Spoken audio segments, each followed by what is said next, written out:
Now, I'm relatively new to this franchise, only having briefly dipped my toes in the first game, so I figured I'd give Path of Exile 2 a proper try. But from its early access release, I have been intrigued since some of the major complaints I had with the first game seem to have been fixed. I'll get into that a bit later. Now, as of recording this, they are on the brink of releasing a new expansion to the game called The Last of the Druids, which is set to release a new character, the Druid, of course, and a set of new shape-shifting abilities that lets you turn into a bear, a wolf, and a wyvern. On top of that, something that really stood out to me while diving deeper into this game and the studio behind it named Grinding Gear Games is how surprisingly consumer friendly their approach to the development of Path of Exile 2. And what I mean by that is they're incredibly consumer friendly in regards to only really charging one purchase between the games, because some, or in my experience, a lot of the microtransactions are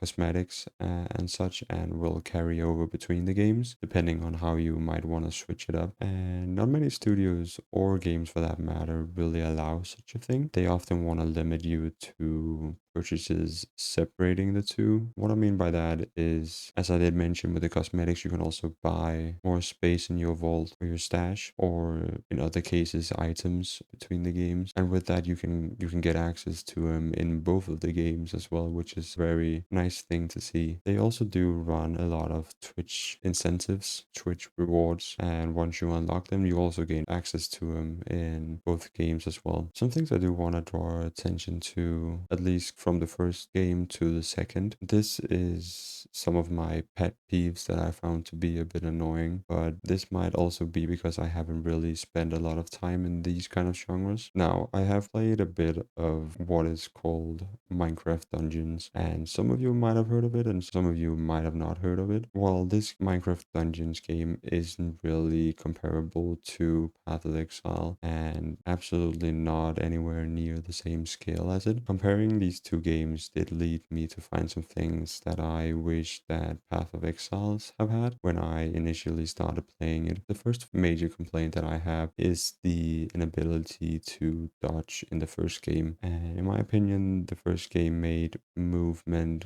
and combat in that sense feel a bit sluggish. It took away the dynamism from the fight. And I know that this only really is a problem or an obstacle in the first parts of the game, in the early game that is, since you start stacking a lot of buffs later on.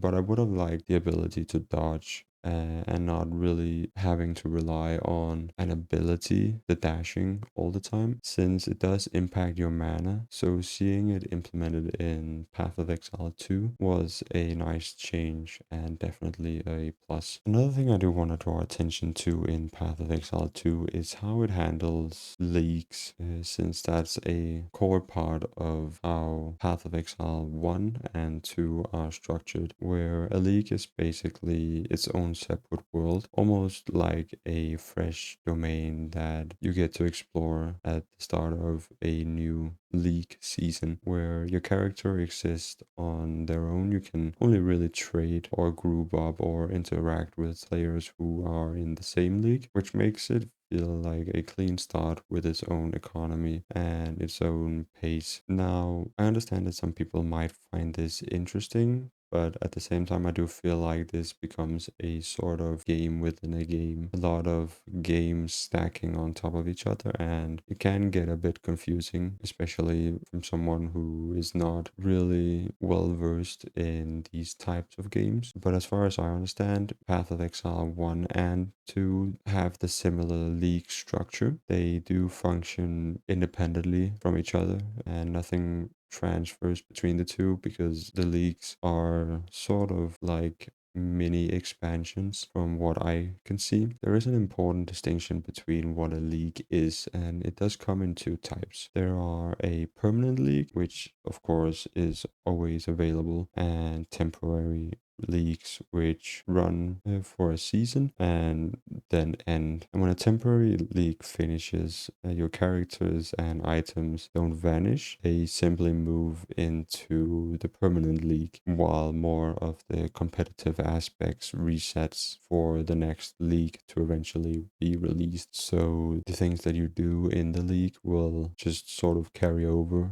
to the main game. And from what I could gather, Path of Exiles 2 does this system a bit more interesting now that the upcoming update, The Last of the Druids, is introducing its first major temporary league called Fate of the Val. And this league does bring a fresh economy, a clean start for everyone, as well as a completely new gameplay hook built into around exploring and gathering power, and as well as constructing your own Val temple, where you build this temple room by room. And on top of that, it adds a new druid class, which I mentioned has shape-shifting forms as well as other ascendancy options. Path of Exiles 2 has actually already been through several leagues during its early access period, each one shifting the pace of the game in different ways and adding new layers to the core systems. It launched with a completely bare-bones league, simply called the Early Access launch, which didn't introduce any special mechanics. It was more about letting players explore the foundation of the game, testing classes, skills, and new combat flow without anything extra layered on top. The real momentum started with Dawn of the Hunt, the first major content update. This one completely changed the landscape by adding the Huntress class, over 100 new unique, and a set of endgame upgrades that made the league feel like the game's first true, fresh economy reset. It was the point where Path of Exiles 2 started to feel like it had its own identity separate from the first game. After that came Rise of the Abyssal, which was the first full challenge league in Path of Exiles 2. Abyssal monsters could tear open zones at random, dropping currency tied to a new Well of Souls crafting system. The league added new bosses, more uniques, and pushed the pace much closer to what veteran Path of Exile players are used to, but still grounded in the slower, more deliberate combat style of Path of Exiles 2. And now with the Fate of the Vault, the game is taking its biggest step yet.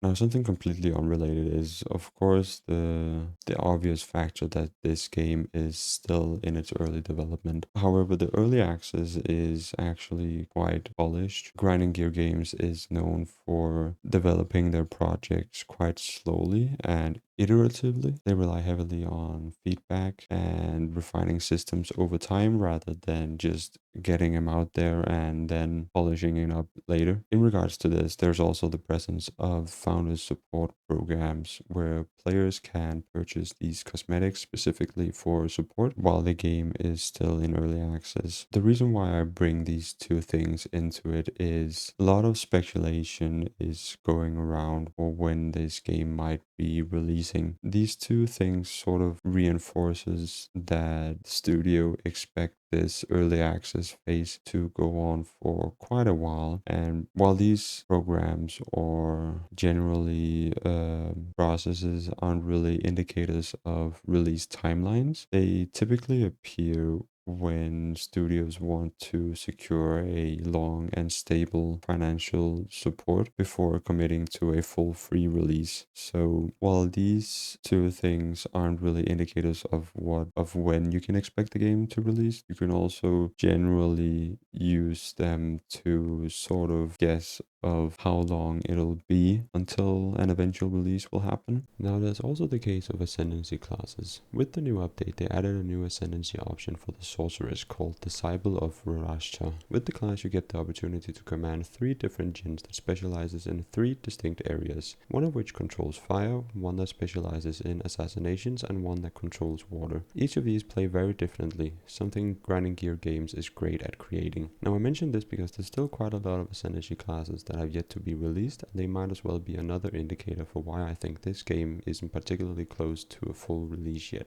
So while there isn't really a confirmed date for when Path of Exiles 2 will fully launch, in my opinion, the most realistic expectation is sometime in mid to late 2026 or potentially even in 2027. And that also depends on how quickly they finish the remaining acts and get the classes out, and as well as polish up or finish the endgame systems. But even in its current state, the early access version already feels like it has a strong foundation going for it. There is evolving experience that's gradually shaping into the full version of Path of Exiles 2. So if you're dabbling with the thought of giving this game a chance, I can definitely recommend it. And if you still need more convincing, then why not try the first game? A lot of the game systems that are present in the second game is also present in the first game. So if you're feeling unsure about whether or not you should pick up Path of Exiles 2, then you should try the first one, in my opinion. That's about it.